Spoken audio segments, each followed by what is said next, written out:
I'm telling you, like generations ago, in my father's side, during the Cultural Revolution, one of my ancestors, the man I told you about, the merchant, when he lost all of his wealth, it was literally people going into his house, seeing what they wanted, these student revolutionaries, and just grabbing it. It was like a forced garage sale, except no one got paid, okay? And it also involved public shaming, having like giant signs and hats around your neck saying landowner, traitor, things like that. It was also one of my paternal great-great-great-grandmothers getting pushed out of a balcony because she was married to a landowner. So beneath this fear of being seen, this block around my creative self-expression, there were those memories of being pushed out of balconies, of being totally robbed, of losing everything you worked so hard for, living in my body, saying, hey, it is not safe to express yourself and to show yourself to strangers because this is what strangers do. This is what the masses do. They see you have something and they want to knock you down. They want to take what you have. But that is a belief from the past that I had to acknowledge and to heal and resolve in the present moment and say, no, this is not what I choose for myself. Because until we say, this is not what I choose for myself, then it's just the automatic default. It's like going on a website and saying, accept all cookies. Yeah, you can take my data for free. It's the same mentality. Be conscious when you're going through life, and that's where your power comes from. Hi, welcome back. This is Wanlin, La Princesse des Beaux-Arts, and today I have a practice for you to reclaim so much of your personal power and gifts that I find to be so drastically underrated in this modern world. This practice being ancestral healing. Now, for the longest time, I thought to myself, there are so many people amongst my ancestors that I have never met. I'll never meet them. I don't know their names, their background, what their life was like. And frankly, out of sight, out of mind, I don't care. But here's the facts. Epigenetics, your DNA, also your physical and spiritual traits all come from your ancestors. And this is why you see recurring patterns of certain talents and also certain traumas, accidents, and negativity passed down through generation and generation.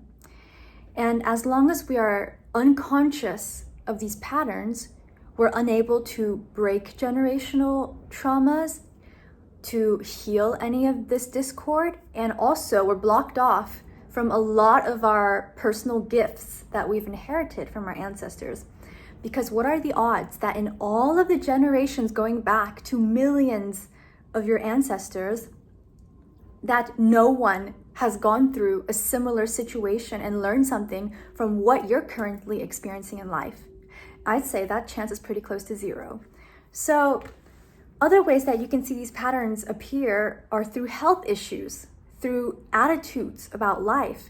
Because let's face it, the way we view relationships, finances, health, these attitudes towards life, they are a form of inheritance too. And I would go as far as to argue the most important form of inheritance is your mindset towards the world. Also, once you identify these patterns, it becomes so empowering to actually heal the discord of your ancestors and reclaim a lot of energy. Because in the current state of the world, this is something that's unconscious and just draining away a lot of your potential. So let's begin with the journey of our soul into this world. Before you're born, your soul goes through cycles of evolution, and part of that is incarnating into different family lines. And I'm really of the belief that our souls choose which families we're born into, what parents we'll have, also what kind of people we'll meet who will affect us. And the lion's share of patterns, traumas, gifts, advantages, and disadvantages can be determined from these settings, like who your parents are, who your family is. And going forward, a big aspect of awakening, becoming conscious of these patterns, is to go and resolve them, because otherwise it's just like playing hot potato. If you suppress them, they get carried on through your kids.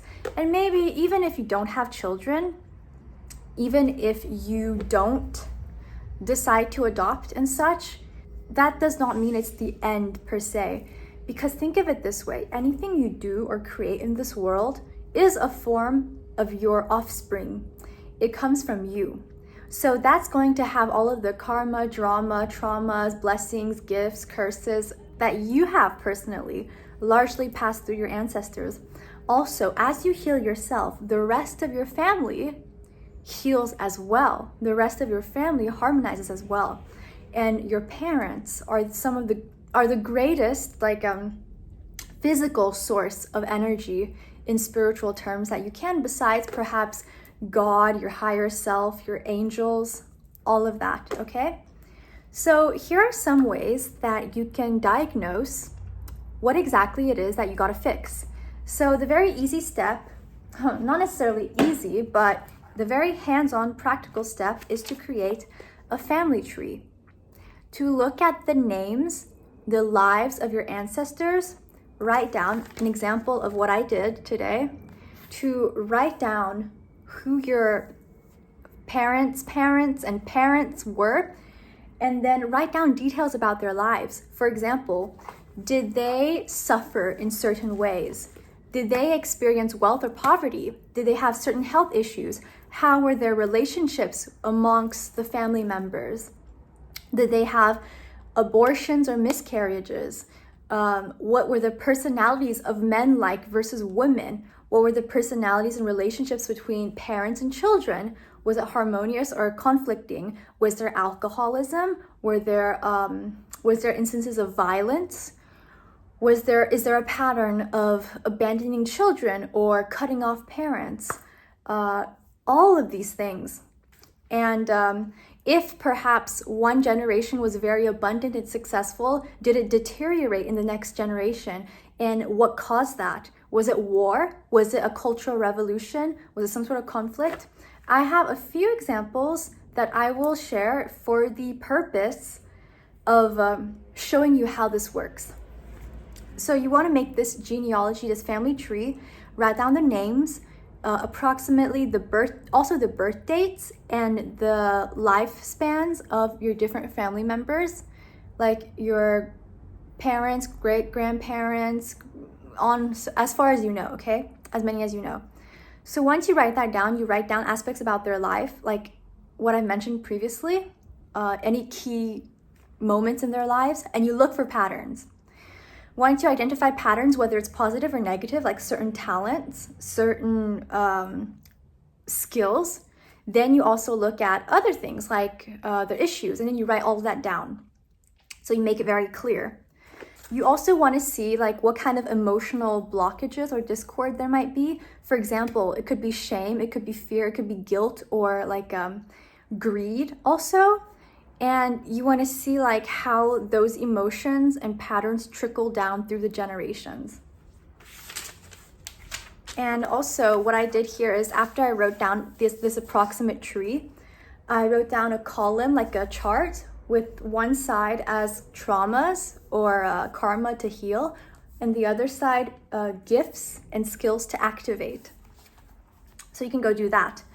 And I will try to make a template and then link it in the description by tonight or as soon as I can, and you can go look for that there. Another way to find patterns in your family is to look at zodiac dates. So one example of this is certain zodiac signs transfer down through families. They run in families. If it's not every generation, then it's every few generations. Same with these like skills and gifts and curses, right? And one example of this is that on my paternal side, I have a lot of Gemini, Virgo, and Sagittarius energies. So these are ruled by the planets Jupiter and Mercury. So a lot of those energies are carried from my father's line to me. And then on my mother's side, there's a lot more of Scorpio energy. So birth dates tend to appear in that realm, and the energy of the lineage is also in that domain. So Scorpio is ruled by Mars and Pluto. So there's more of those energies that get transferred to me. And both of these sides have their own like pros and cons, right? So that's something else to look out for. And just a few days ago, I went to draw in a lily pond in one of my favorite gardens. And this lady with a really cool shirt, she came up to me and she was wearing this Lana Del Rey shirt because she went to her concert at Wembley Stadium.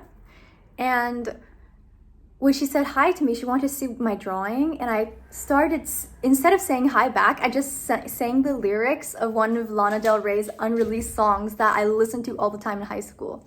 It's the Pawn Shop Blues. Well, I pawned the earrings that you gave me, golden little flowers dangling, and I almost cried as I sold them all. That's how I greet strangers. Like if I see them with a band shirt, I will sing a song that I really love from that band. Anyways, we started talking, and she's also Canadian, which technically I am Canadian. I have a Canadian passport. And like somehow the conversation got to like guessing each other's zodiac signs. And she was like, hi, you'll never guess mine. I'm like, Scorpio. She's like, oh, how'd you know? And then she asked me, and then I said like, my mom's a Scorpio. She asked me, what birthday is your mom? And then I tell her my mom's birthday, and she tells me her mom and her mom's mom both have the same birthday as my mom.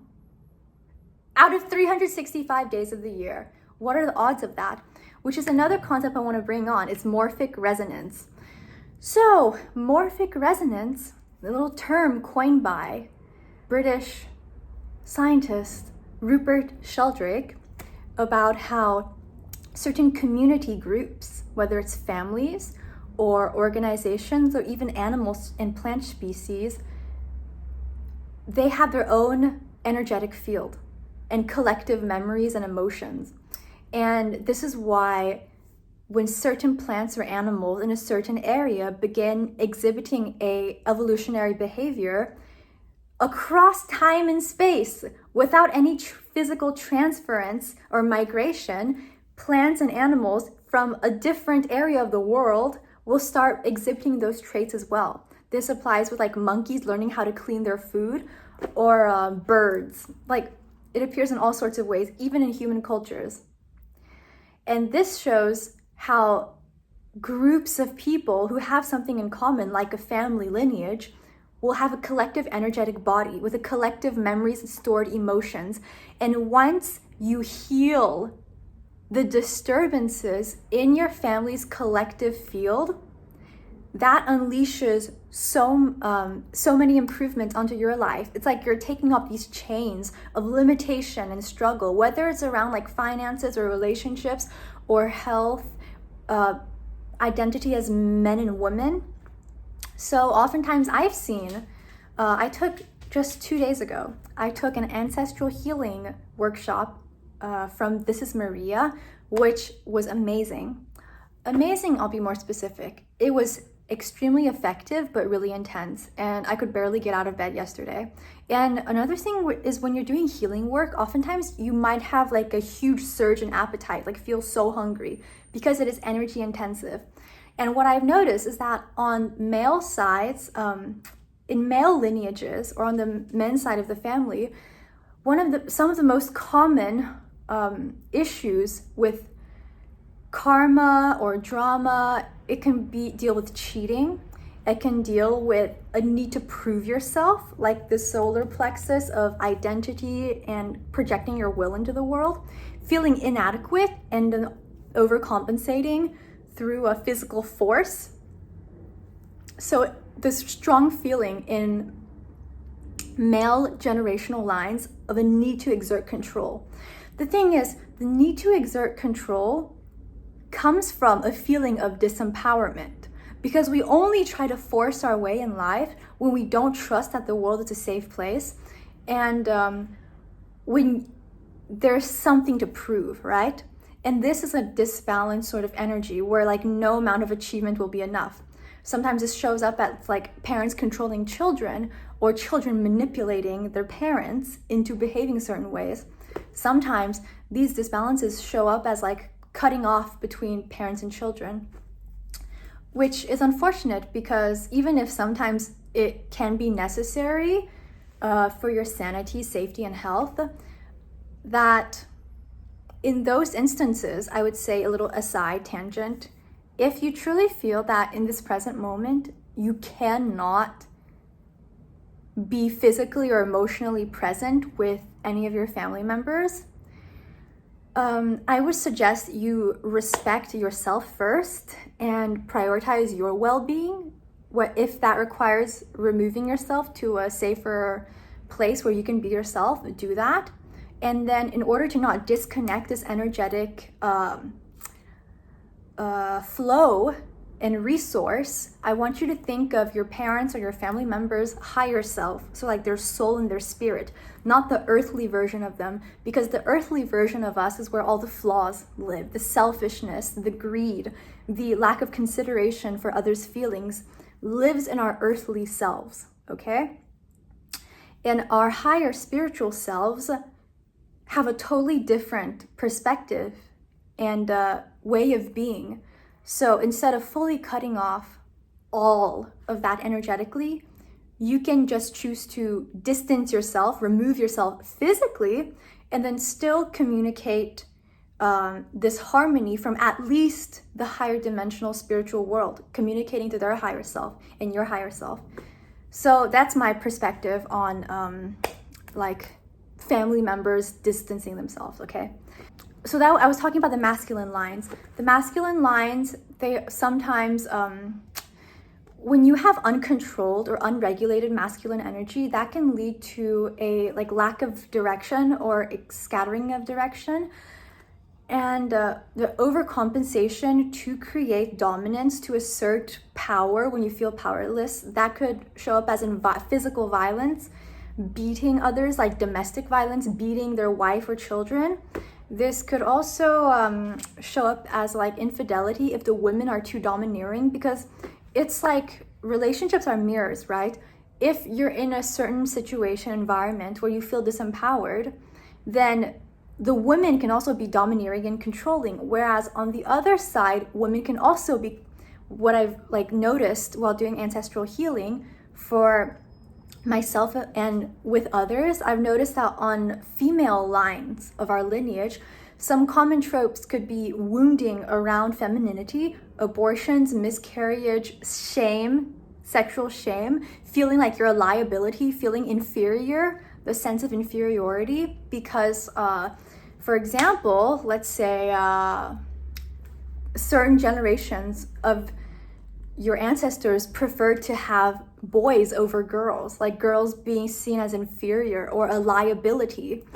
That could be one form of feminine wounding, and that appears later down. You might not recognize it, you might not even know it happened in your family, but there it is, right? And it's there for us to resolve. So another thing is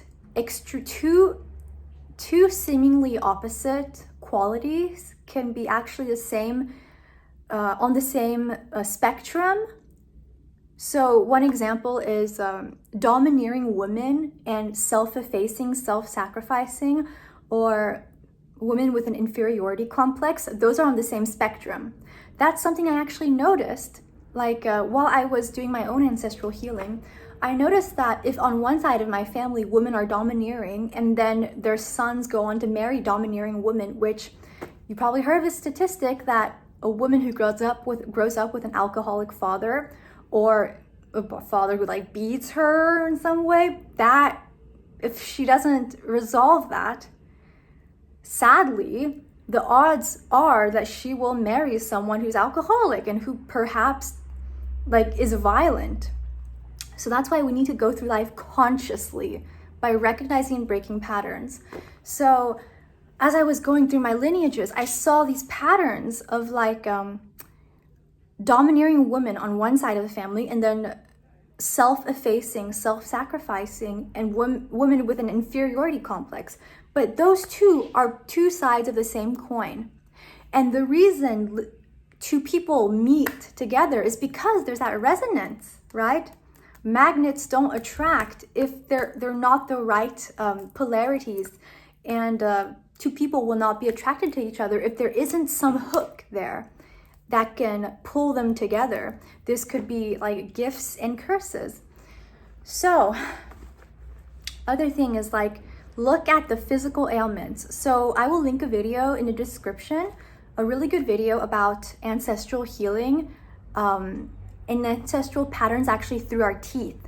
So I learned from the spiritual channel, This is Maria, that teeth actually connect us to our ancestors. So when you get a toothache, that's actually a sign from your lineage. So the top jaw of your teeth, and that's why like subconsciously, even if we don't know this, in the present modern day, we're drawn to people with beautiful, well-shaped, clear teeth, because that's a sign of like a healthy lineage to some extent.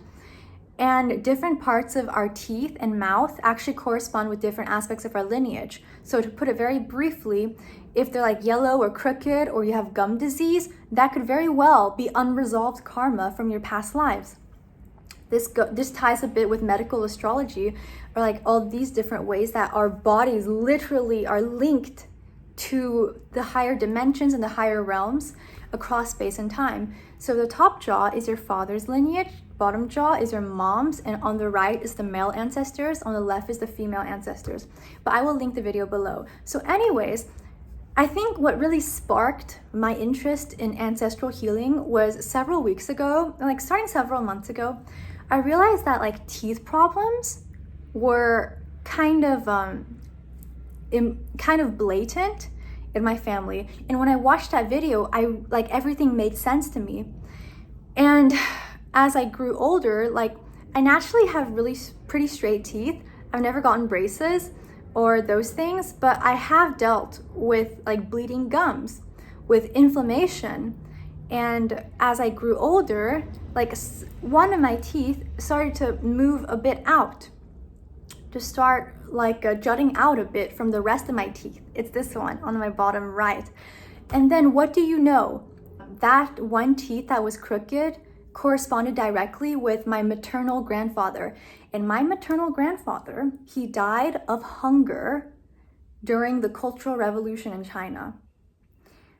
And one of the biggest traumas from that life, from that side of my family, was feeling helpless in providing for the family, the wife, the spouse, the partner, with all of these kids to feed, and feeling so helpless. That energy is stuck in the morphic field of my lineage and lives with me today until I healed it, until I recognized and acknowledged it and did something about it.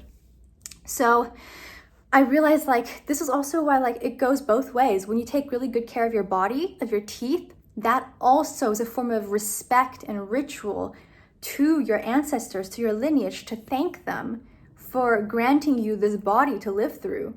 Because our souls make actual contracts with different lineages to come into this world and live out our lives.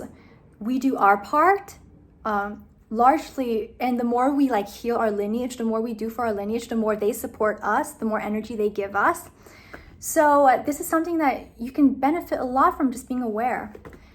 And once I started having, like a few weeks ago, once I felt this sort of pain from this part of my teeth, I was having these like mild toothaches that would appear for a few seconds and then disappear, and then appear and then disappear. And that's when I rewatched that video, and then I got this intuitive feel that you need to clear up your ancestral karma and heal that by recognizing how it's playing out in your current life and body. Yeah, so I realized that one part of spiritual awakening and personal growth is realizing that you can feel on a certain day that you're happy, you're free, you've resolved everything, and then the next day realize, oh, there's all of this that I haven't noticed before, and now that I've up-leveled a bit on my clarity, there's all of this still to do. But the thing is, you know how some of the older generations used to say, you're not sad, you're not depressed, you just need to get a life or get busy. That's a coping mechanism. And because they were so busy and never dealt with this ancestral trauma, it was passed on. And here we are, it's passed on to me, to you, and it's up for us to actually resolve this. Because our ancestors did their best with what they had and how they knew the world worked. So now we just need their blessing to do things our own way and to have their full support and to reassure them that you doing things your own way, you'll be able to like upgrade the lineage, which benefits everyone and the whole world. So I noticed in my own life, I took like this inventory. After taking inventory of my family tree, I looked at like certain patterns of relationships. And then everything made so much more sense looking back on how some of my past relationships played out. Sometimes I would be very self-sacrificing and always put the other person first and see them as my source of happiness. I think several younger women in their early 20s tend to do this, where they see, or like not just women, but also men, but I feel especially with women, to view the partner as a source of happiness. And when that external source of happiness doesn't feed you properly anymore, you don't know how to proceed. On the flip side, I also noticed patterns of being very domineering. So once I got someone to say, fall in love with me, I would feel this urge to like sort of bully them, which I know that sometimes on TikTok, you can feel like screaming or yelling at your boyfriend to take a better picture of you can be funny. But in real life, screaming and yelling at your partner isn't my view of what true love is. Unless if you're role-playing some freaky fun shit. So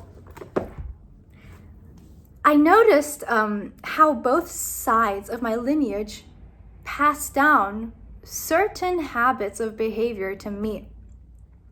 For example, in the past, if I would try so hard to get someone to like me, this could involve like cooking or being nice, overgiving, or like love bombing, all of these things. And I noticed how that filtered from my mom's side. And then I would also notice patterns of like wanting to beat up my boyfriend or wanting to be like aggressive and mean in order to get back at him if I had some perceived slight. I noticed that in the domineering woman of my father's side, which that was a survival mechanism, that was a coping mechanism, but I'm living in the present moment. And unless if I acknowledge that this shouldn't continue with me, it's gonna just seep out energy from our lineage and good fortune from our lineage from this lack of consciousness, lack of conscious behavior. Other examples, there is such a huge trauma around feeling safe, being seen, and with money or relations to other people, especially if your older generations experienced famine, war, cultural revolution, displacement. I'm willing to bet 99% of you watching have close ancestors within 3 to 5 generations who have fled war, who have experienced like wealth and in losing it all, maybe getting robbed, getting stolen, getting murdered, getting beaten, getting killed, I could turn this into a rap video, okay? I could go all day. And then all of the fear, anxiety, those intense emotions, they were imprinted on the collective consciousness of the family lineage. I'll give you a very blunt example of how this played out. So I started asking for my ancestor's story, and I learned that during the Cultural Revolution in China, which is when communism really took hold, and there was a huge period of famine, and so many people starved to death. So many landowners no matter how much charity they did or how like important they were in their community, they got publicly shamed. They got pushed out of balconies. They got people like students, revolutionaries would enter their homes, take whatever was there that they earned from their work, blood, sweat, and tears, and then just take it all away. And on the flip side, like starving to death when there's just no food, having kids and a wife, and then there was no food. And one example of this is very sad. It's very sad. When I first learned about it was that one of my great grandfathers, like 1, 2, 3, 4, 5 generations ago, I think, they were all like agricultural people. And he was a really good tinker. He was good with his hands. And how that transferred down through the generations. Virgo, Virgo, Virgo, Gemini, Gemini, Gemini, Mercury, Mercury, Mercury. Very good with his hands. Good with like communication and like traveling around places, right? He was originally a tinker. He would travel from place to place and then sell like his wares, right? And fix things. And eventually he was able to scale. He scaled so that he could serve a lot of people and own a lot of land. And that's how he amassed wealth. And eventually that got transferred to his son. But by the time it got transferred to his son, along came Japanese occupation of China. Along came Cultural Revolution. And that was a moment where Japanese soldiers, like, they caught one of my ancestors, this man. And because they heard that he had lots of gold, lots of silver, by like the cartfuls, they like took him for ransom and then beat him until he was on the brink of death, took that money, and then left him basically at home with just enough energy to crawl home and die at home. How could I go through life thinking that event that happened well over 100 years ago doesn't affect me this present day? It does, and I'm sure it did. And on the converse side, on my mother's side, back generations, one of the grandfathers during the Cultural Revolution being in prison for setting up gambling rings so that he could earn a little extra money to feed his family. He got caught, he got put in jail, and there was no food in jail. He just starved. And he left, like my other great whatever grandfather, he left prison with just enough energy to crawl home and die of hunger.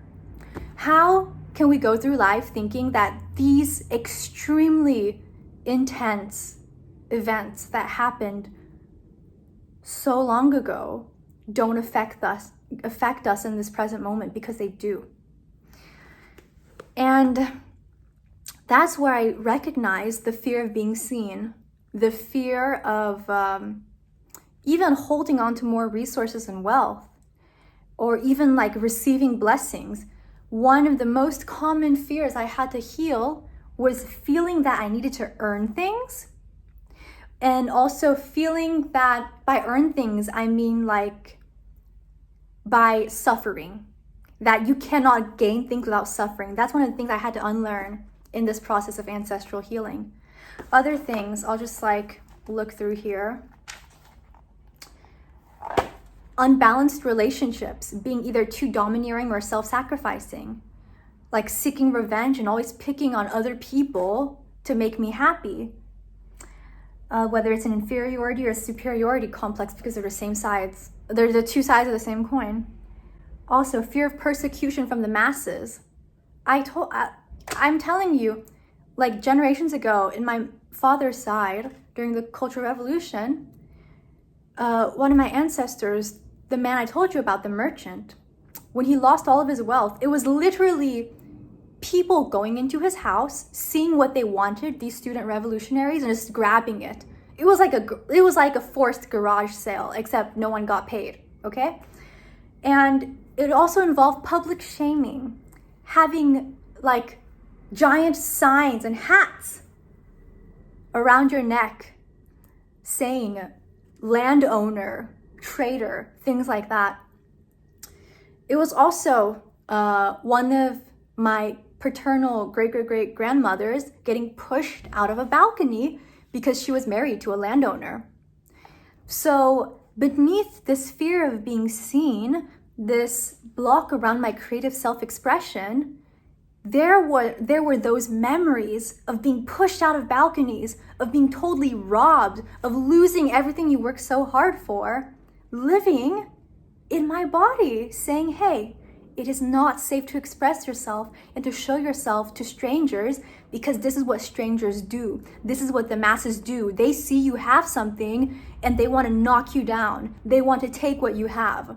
But that is a belief from the past that I had to acknowledge and to heal and resolve in the present moment and say, no, this is not what I choose for myself. Because until we say, this is not what I choose for myself, then it's just the automatic default. It's like going on a website and saying, accept all cookies. Yeah, you can take my data for free. It's the same mentality. Be conscious when you're going through life, and that's where your power comes from. Other patterns were like cheating, infidelity. I even noticed this in my own life where I could have like a great boyfriend and then still think about like the ways he could be better, or like think, should I have multiple boyfriends so that I could have all my needs fulfilled, because I just automatically assume that no one can check everything. Like these thought patterns reoccurring. And then other health issues like diabetes, kidney failure, lung problems, which lungs represent grief, kidneys represent sadness, the inability to filter emotions because kidneys filter blood. All of that emotional suppression, mouth and teeth and gum problems, all of these ailments have symbolic meanings, spiritual meanings. So lungs would be grief, not processing your trauma, not acknowledging your emotion, just like suppressing them. That leads to lung problems when you don't have enough life force, when you don't feel nourished. And diabetes. I remember for such a long time in my life, I had this recurring pattern of eating only sweets. Like I would eat candy instead of dinner. I would eat ice cream for dinner. I would eat like cake for breakfast.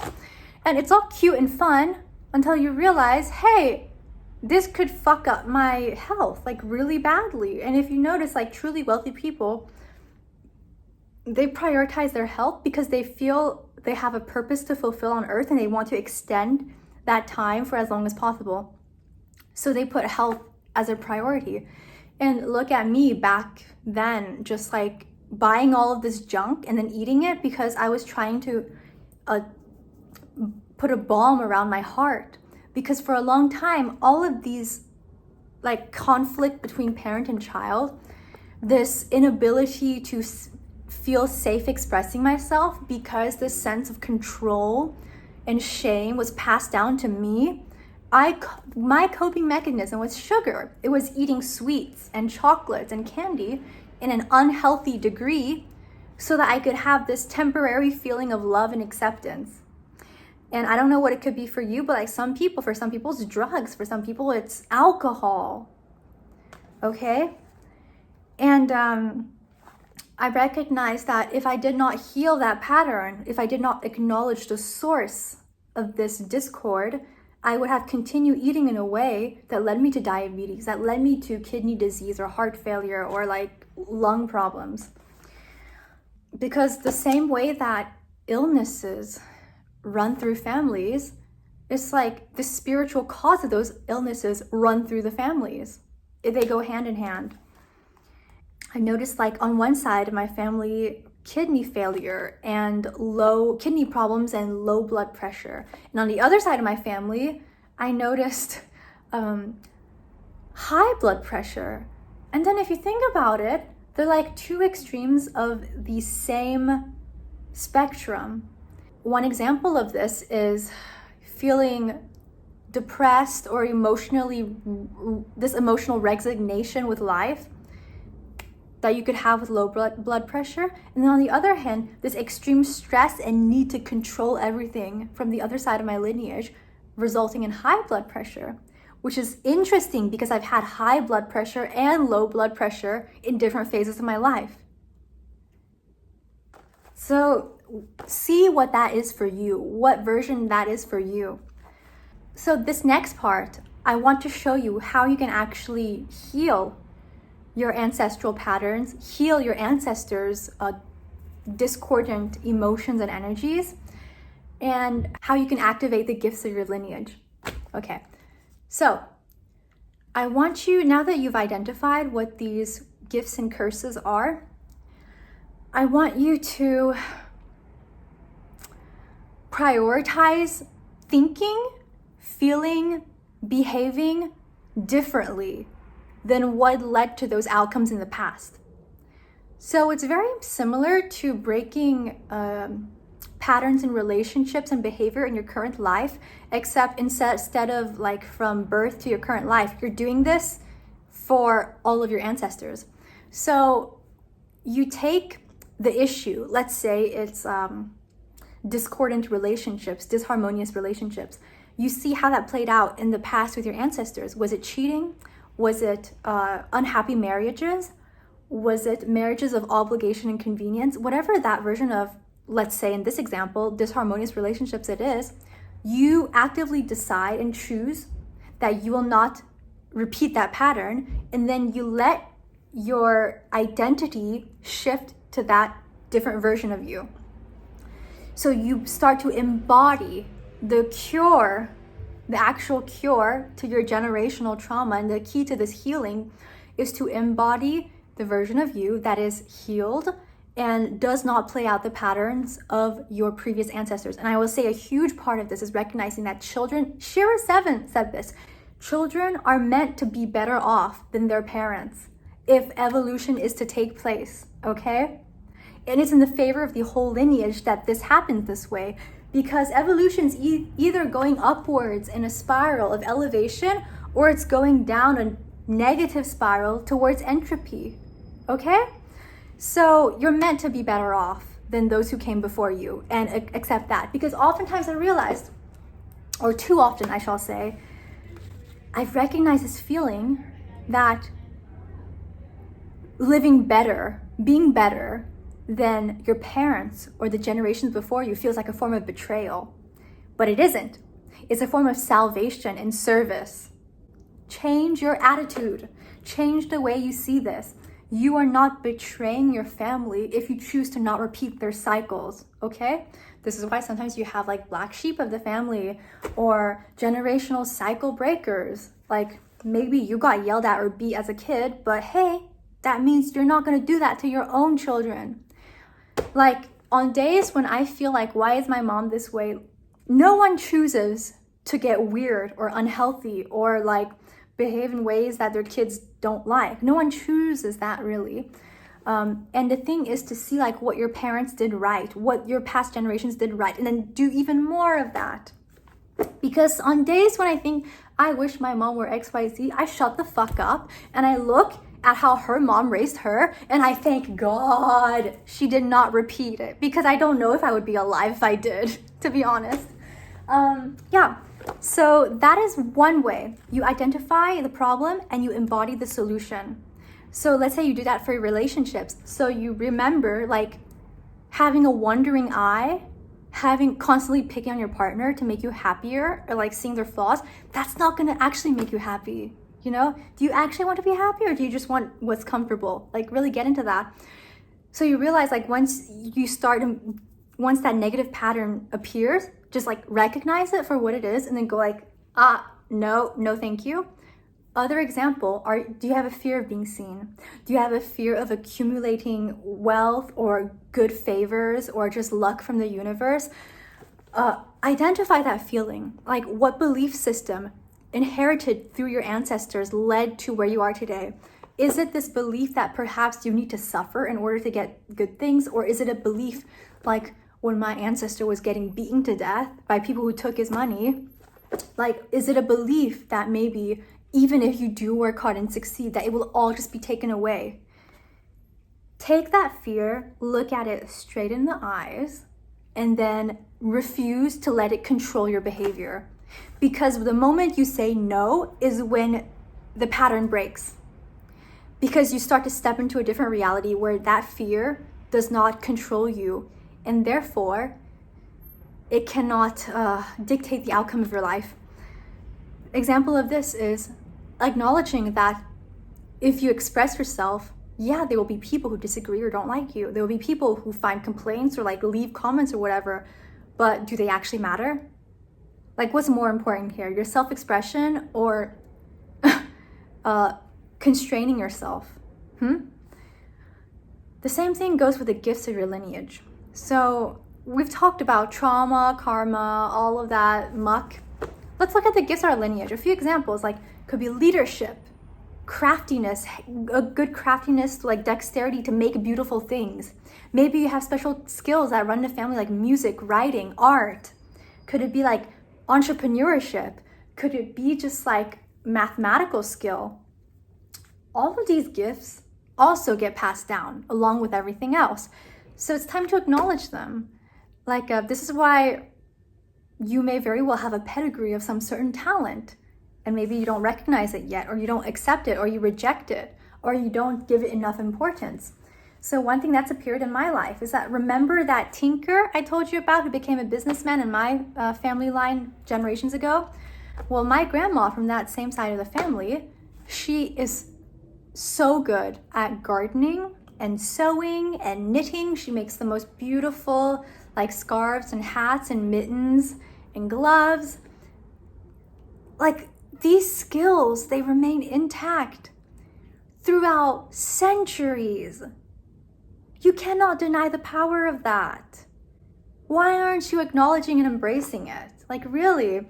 Also, like, another thing is, if you have some sort of challenge that you feel, like maybe you feel distrustful of others, or you feel like you can't connect with others, notice that it could be a sign that you actually have a huge gift and potential in that domain.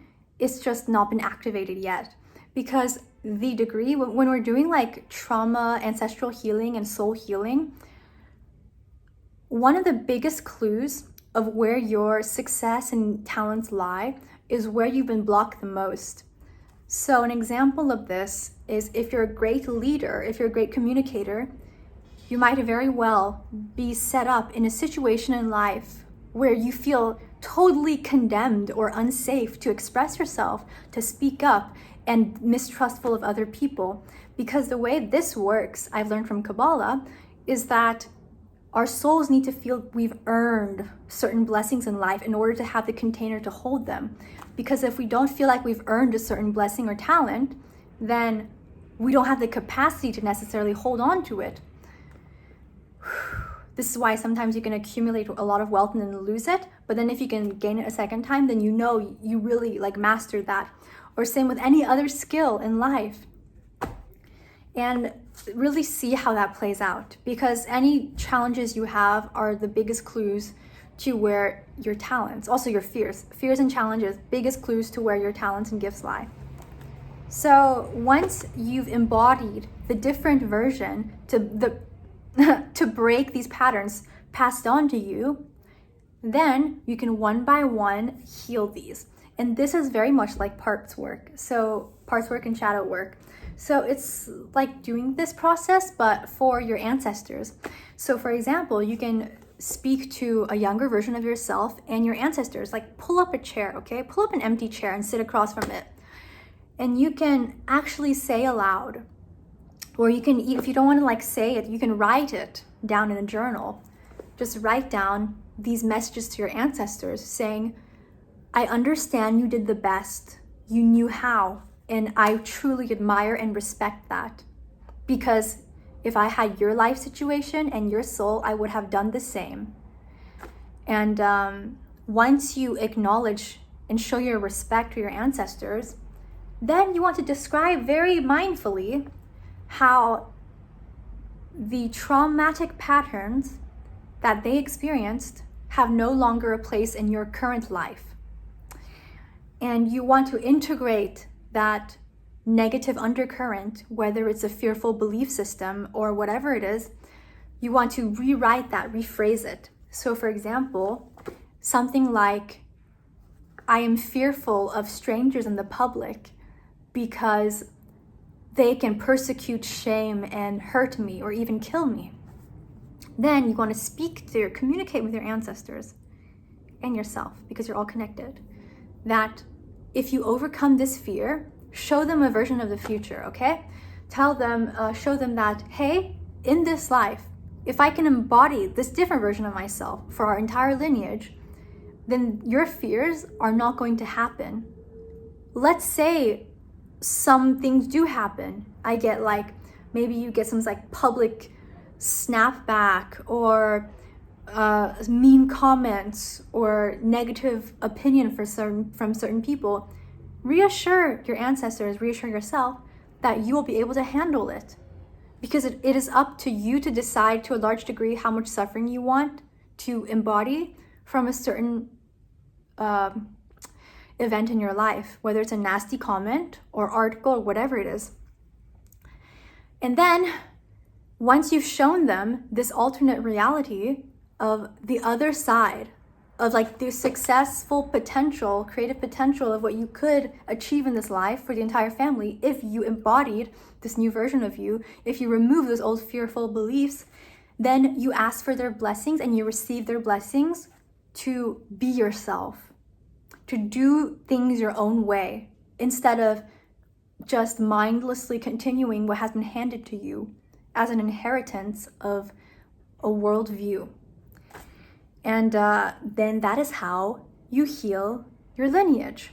And more specifically, there are meditation practices where you can visualize a family tree. You can meet your ancestors in meditation. You can visualize healing this tree. You can visualize taking care of removing these negative energy blocks, because sometimes curses or hexes or bindings, you can take an active part in removing these negative entities.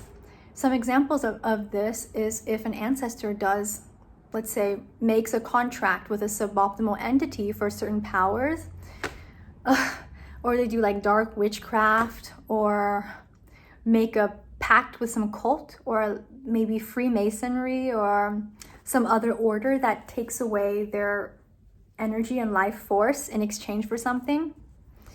Then you want to release those blocks as well, which you can do in meditation and which you can do in certain workshops that are more specialized than this video today.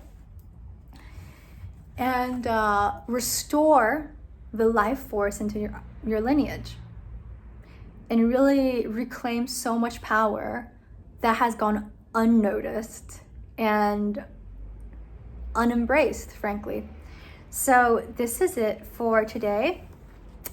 Also, you know how some royal bloodlines are very peculiar, royal families, nobility, are very peculiar with who they marry and have children with. Family ancestral karma and patterns are very, very real.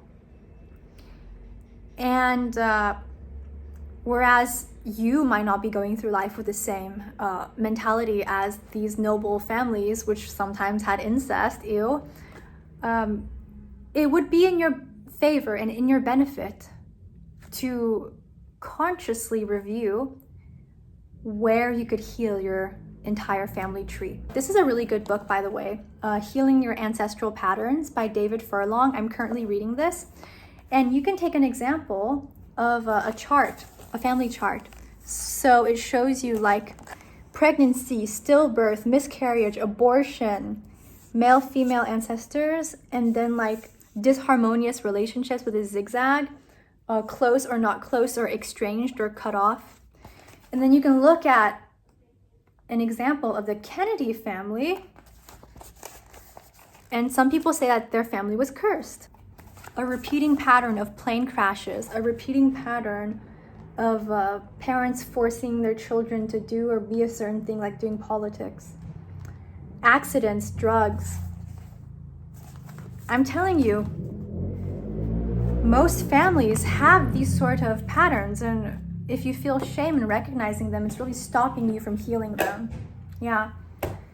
Other parts of this are like crime, or let's say relationships, negative karmic relationships with animals or nature. Did you pollute nature? Did you abuse animals? Like, it doesn't have to be like hitting or kicking pets. It could just very well be raising industrially farming pigs. Like, that creates a lot of karma. That's not a pleasant, high vibrational way to make money. Just a thought to you, okay? That's it for today. I love you all so much. Take care. Let me know how your ancestral healing goes, and my thoughts to you. Subscribe if you want more spirituality and creativity from my life as a young artist. Okay? Bye!